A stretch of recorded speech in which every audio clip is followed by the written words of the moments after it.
Hello number ones, welcome back to my channel. This is the Metatron speaking. Today we're looking at the awesome channel Kentucky Ballistic again, 5 billion subscribers. And as you know, not so long ago we made a video reaction to this video, Ye Old Medieval Boomstick, the original hand cannon. It was really fun to watch. I hated the armor that he used, but the firearm itself was pretty cool, and the way he made the video was very entertaining, so I enjoyed it. But apparently he actually made a video with samurai weapons and maybe samurai armor as well, because I see he's wearing a helmet.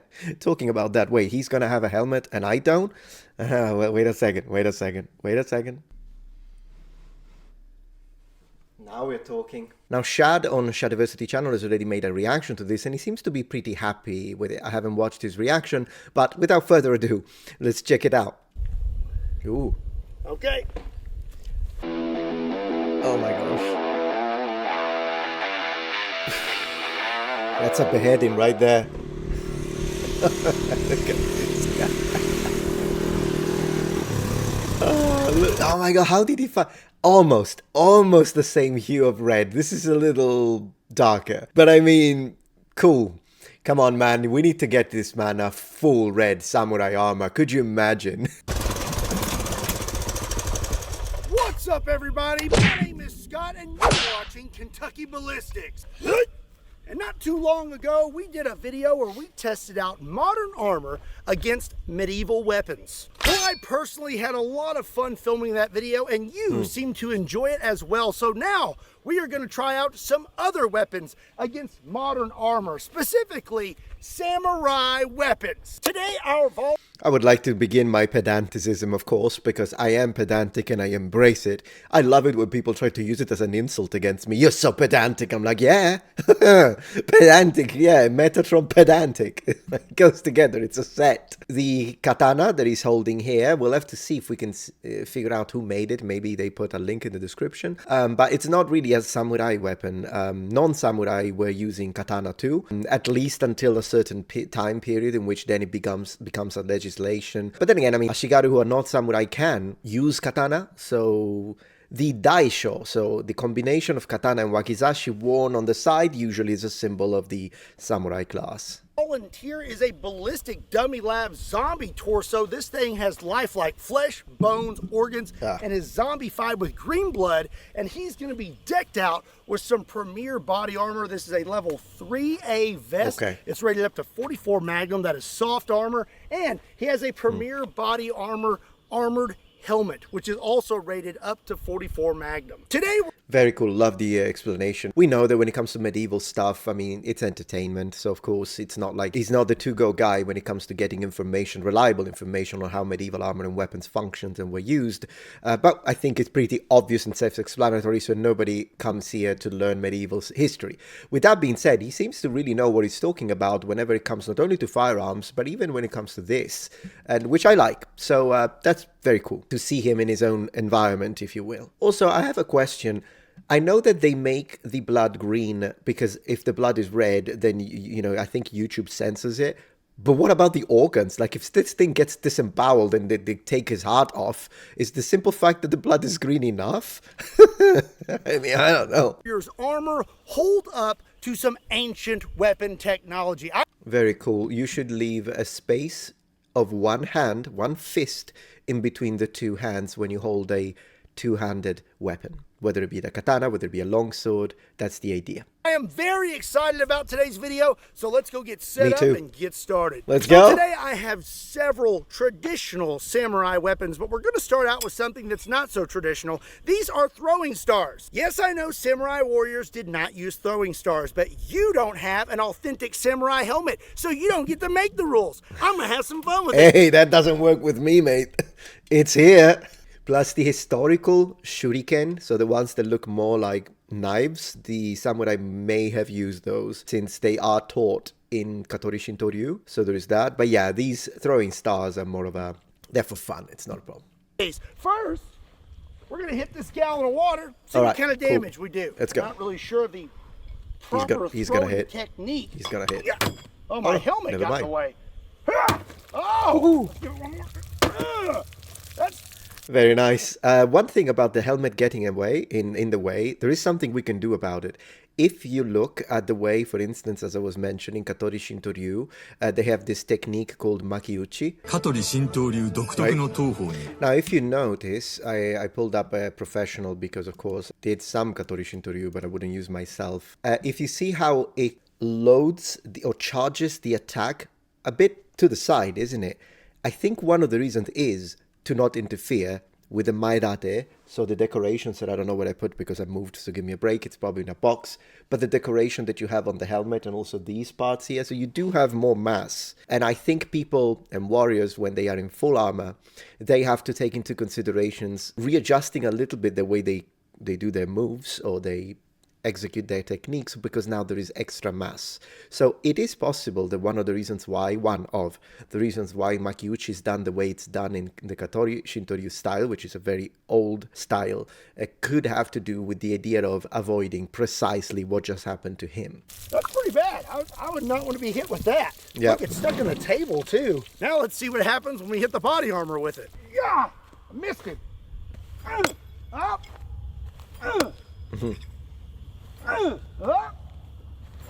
That didn't go very well. That time. That didn't go very well. I didn't penetrate, yeah. Cool. Well, it could have hit his eye, though. One of them hit right there pretty good. You know, ricochet is a thing. Even in medieval battlefield, the idea that if you're a man at arms, like a billman, you don't have a lot of armor, you just have maybe some form of torso protection and a helmet, that's what you've got, and you're standing near a full plate noble knight, and then that full plate noble knight gets hit by an enemy crossbow bolt, and the crossbow bolt is not going to do anything most likely to the knight because of the quality of his armor, but that thing is going to explode and ricochet and hit you. That's one thing that does happen on the field of battle. So yeah, the way it ricocheted into his eyes, that's one of the reasons why, for instance, medieval plate, often you have a gorget that is placed. Samurai armor, you have protection that helps preventing that sort of ricochet, and in medieval breastplates, sometimes you have the V that helps against that sort of stuff.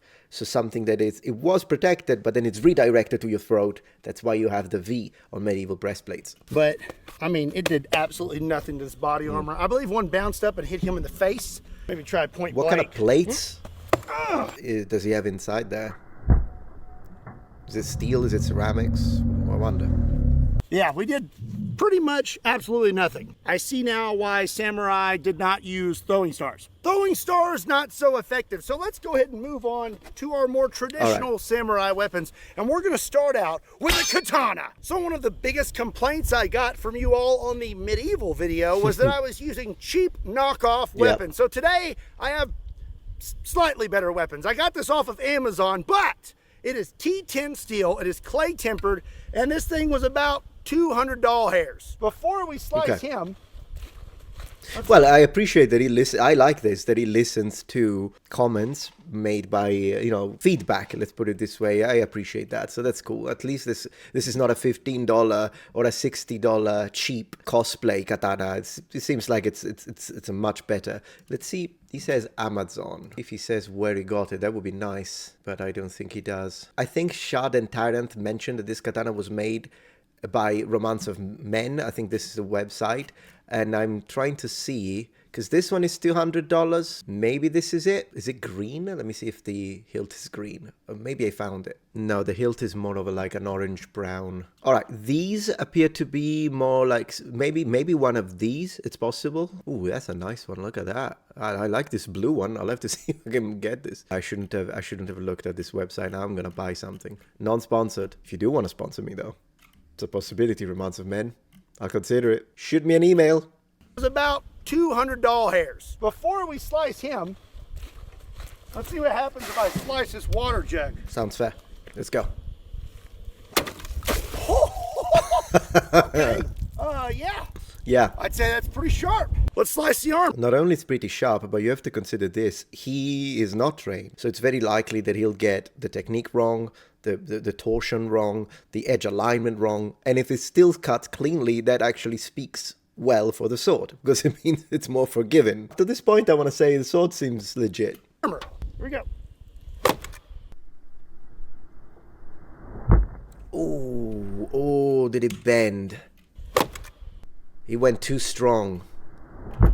Yeah, it's a pretty bad bend right there. I mean, this did happen. There is a specific job in Japan, which was the katana straightener. So someone who would do that, it happens. Because at the end of the day, the katana does have softer spine and a tougher edge. It's a shame, though. I think he just put too much strength in it. Not to mention, I mean, you're not supposed to use katana against armor. But then again, this is soft armor. But that's why I'm asking, does it have steel plates underneath? It's a shame, though, that he bent so quickly. He should... Oh, maybe not... Oh, it's maybe spring steel. Wait. Duh. And then it seems to go back into... So that's spring steel. Then it's fine, I think. That cut pretty deep. Yeah. Yeah, that cut pretty deep. I'm going to give him another.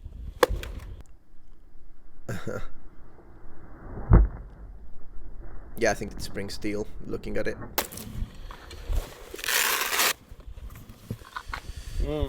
So we definitely didn't make it through the armor. No. But I'm wondering how many layers we made it through. Yeah, there we go. All right, so it's all soft. So it's there's our plate. first cut. All right. And we cut through a few. Interesting. And here's our second slash. And I don't know, that made it through maybe 2-3 layers. Looks like I may have bent my sword. It's actually not too bad, the bend, considering how strongly he hit. Again, I mean, swords are precision weapons. You don't need to go that strong. Plus, he's a big man. Look at these arms. So yeah, I'm actually surprised it didn't get bent more. You could still use it. You could just try and bend it back into shape. That's what I would do, which is what historical Japanese would have done. I don't think it's supposed to look like that. So that's not good. Ooh. It's not good. Oh. Okay. That was very choppy, but I don't think we made it through much more of the armor. Oh. Yeah, okay. You see, that's what I mean. Look how easily it slides, it cuts. He's using it basically like you would use a kanabo. He's using it like you would use a blunt weapon, which is for entertainment, that's fine. But it's normal that the sword is not, it's kind of failing a little bit because the sword is not supposed to be used to smack something as strongly as possible. You're supposed to do this. You're supposed to do a draw cut, a push cut. You're supposed to cut rather than smack something. Of course, if you do smack someone like that, you would probably cut through and break their ribs. So I'm not saying it would be inefficient. Problem is, if that's the only way you use the sword, you don't use it technically, and you smash armor with it, your sword will be done for it after a few strikes, particularly if the armor is metal. Oh yeah, that's definitely That's pretty ham. sharp, huh? Raw ham. What the? Oh no. Okay, I'm gonna strike him in the helmet now. Let's see what happens. I hit my own helmet too. Yeah, as I was saying. Definitely took a little bit of force to the head, but I don't think it really matters. Had a pretty decent cut in that helmet. Maybe the spine, the injury to the spine might have been more significant with something like that, but sure, the helmet did its job. But pretty much did nothing. I know that katanas are made more for slashing, not so much stabbing, but I do feel like we need to try at least once. I put on some gloves. You know, katana is absolutely apt for stabbing. In fact, I wouldn't say that the katana is made more for slashing than for stabbing, because if you look at it, it's only ever so slightly bent. It's not like a shamshir. It's not like a... There are plenty of sabers and swords in history that are actually very, very much made for slashing. Rather than saying the katana is made for slashing, I would say that normally the Japanese prefer to cut, or they prefer to slash over stabbing. But stabbing is absolutely doable. The katana is good at stabbing. Obviously, it's not as good as stabbing as some specialized swords, such as the tak or the stocco in medieval Europe, but still, it's perfectly capable of stabbing, and Japanese absolutely did stab with it. It's just that, from a martial sense, we could say that the Japanese prefer to slash. And now I do feel like we need to try at least once. I put on some gloves just in case. Good. And now I'm just going to try to hang on to this thing as tight as I can and give him one of these right here. All right. Here we go. Yeah. We made it through. I don't believe I managed to make it through the soft armor with many of the medieval Man, I love this guy. weapons. So this is definitely an improvement. Yeah, you didn't make it because of the medieval weapons you used. First, we need to get him a samurai armor. Second, let's get him a properly made stocco, a tuck, but properly made, like an Albion. And then we'll go through the whole thing 100%. What's up? Oh, take that out of there. Oh, it's green. I'm honestly surprised. I hate to see that when he goes through the wood, because now it's basically making it blunt and is ruining the tip. With that being said, take that out of there. Oh, it's green. Man, look how deep it went through the table. Honestly surprised. Yep, cut right through it. Got him right there. That would not be a good day. No. If you were a zombie wearing body armor. Now, No. This is soft armor. If we had a ceramic plate in there, there is no way you could make it through it with this sword. Yeah, But sure. 44 Magnum level 3A armor doesn't seem to be a match for a stabby samurai. So up next, I have a rather interesting weapon. I'm going to try to pronounce it. I believe it's the Kabuto Wai. I don't know. Let me know in the comment section down below. This is basically a helmet breaker. This was made to defeat samurai helmets. Now you would think that you would slash this way with it because of the curve, but it's actually the other way. You've got a real thick side for weight, and then you have a blade on the other side. This was made for samurai helmets, but how will it do against a modern helmet made for bullets? Let's see what happens. Oh, that was a solid hit. I don't think we made it through the helmet, but man, you would have felt that. Yep. Hit right there. And I mean it didn't really do a whole lot. Give him a yeah, that's definitely doing some damage. Let's give him one more. Oh gosh. Yeah, without the helmet would have cracked the skull 100%. Hit but with right the through helmet, here. maybe And not.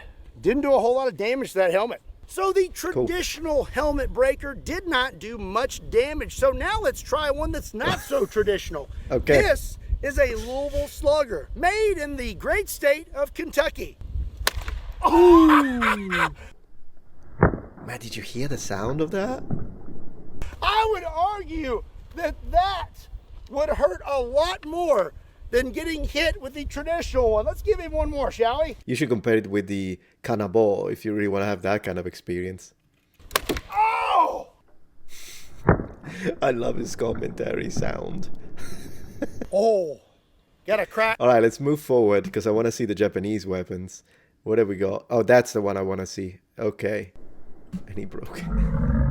So now moving on, I have a samurai pole weapon. I believe this is called a Naginata, and I believe it's made by Honshu. Pronunciation is not my strong suit. I'm just really good at destroying things. So that's what we're going to do now. I am going to try to slash through this armor, stab through it, and I'm going to give him one bonk on the helmet. Sounds I feel good. like I can really get a lot of power with this. Ah! He went all the way around. That was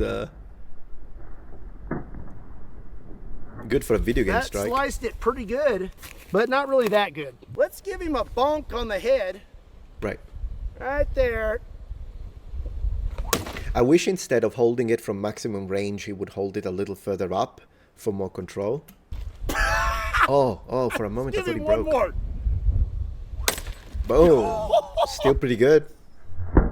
Don't want to be hit by a Kentucky ballistic guy with a Naginata.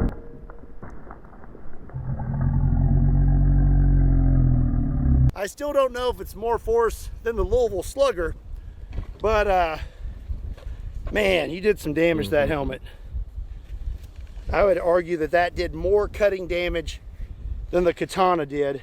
Let's give him one of these moves right here. Just like, ha! Ready? Right. Here we go. Ha! Whoa! Yeah. Okay. Yeah. That actually made it through. And I'm going to slowly lift this up. It did. Yeah, look at that. We can see. In the sternum. Oh, yeah. Yep, that would not have felt good. That is such a big blade. I'm kind of surprised that we were able to pierce the armor. I didn't think that we would be able to do that. I was going to... Probably because it's very, very sharp. Wait till the end of the video to do all this, but I can't help myself.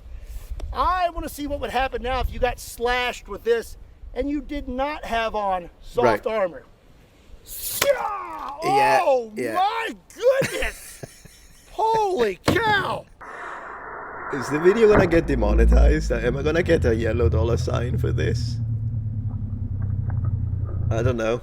Dude! That cut through bone? Holy cow. Well, two things.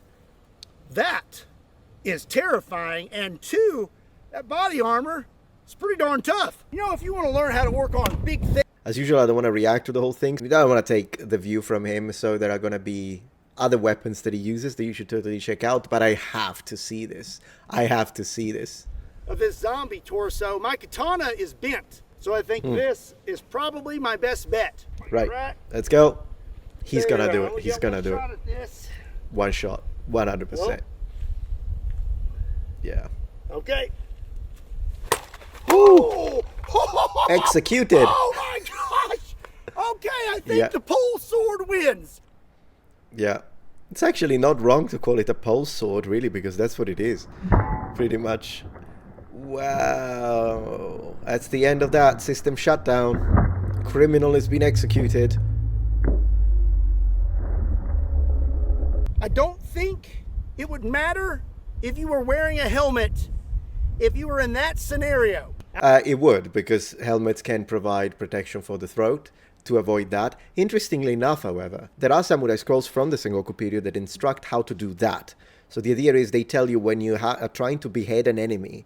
First and foremost, there is a difference between trying to behead a samurai and trying to behead an ashigaru. If it is a samurai, first kill him, then behead him. But if it's an ashigaru, just do it while he's still alive. That there is a difference there in some of the information. But regardless, because you do in feudal Japan want the heads, particularly if they're important people, so that you can get rewards after it and you can collect them. They do say that you need to try and cut in between the vertebrae. You've got like space. They say to cut there so that you don't end up damaging the edge of the blade, which, remember, you're still on the battlefield and you don't want to compromise your weapons like he compromised his katana, for example. And so they say if you encounter bone, that could be a problem. So they tell you how to do it in a manner that would make for a clean cut. So without knowing that, that's pretty much what he did. So he followed the instructions of the scrolls. Anyways, thank you very much, Kentucky Ballistic. That was really fun to watch. I hope you guys enjoyed it, number ones, and I will see you tomorrow for my next daily upload. And remember, the Metatron has spread his wings. Goodbye.